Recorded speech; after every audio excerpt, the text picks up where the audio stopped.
അതിൽ ഞങ്ങൾ കുറ്റക്കാരനല്ല എന്ന് തന്നെയാണ് നമ്മുടെ കേസ്. ഇതിലിപ്പോഴേ നമ്മൾ പറഞ്ഞ ഡിഫൻസ് ഒരുപാടുണ്ടായിരുന്നു. അത് ഈ സുനിൽകുമാർ പ്രധാനമായും പറഞ്ഞുകൊണ്ട് ഞാൻ ആ സ്ഥലത്തേ ഇല്ല എന്നുള്ളതാണ്. പക്ഷേ ഇതിൽ ശാസ്ത്രീയ തെളിവുകൾ അടക്കമുള്ളവ സുനിൽകുമാറിനെതിരാണ്. അതൊക്കെ തന്നെ ഇവിടെ പ്രത്യേകിച്ച് പ്രതിയുടെ സാന്നിധ്യം അടക്കമുള്ളവ ഇവിടെ പ്രൂവ് ചെയ്യാൻ കഴിയുമെന്നാണ് പ്രോസിക്യൂഷൻ പറയുന്നത്.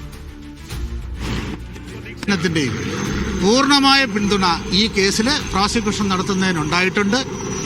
വളരെയേറെ പ്രയാസങ്ങൾ സഹിച്ചും വളരെയേറെ ത്യാഗങ്ങൾ സഹിച്ചുമാണ് ഇതിൻ്റെ പ്രോസിക്യൂഷൻ പൂർത്തീകരിച്ചത്. അതിൽ അതിയായ സന്തോഷമുണ്ട്. നിങ്ങളോടൊപ്പം തന്നെ വിധി കേൾക്കുന്നതിന് ആകാംക്ഷയുണ്ട്. പ്രോസിക്യൂട്ടർ അജയകുമാറാണ് മാധ്യമങ്ങളോട് സംസാരിച്ചത്. അദ്ദേഹം പറയുന്നത് ആകാംക്ഷയോടുകൂടി വിധി പ്രസ്താവത്തിന് കാത്തിരിക്കുന്നുവെന്നാണ്.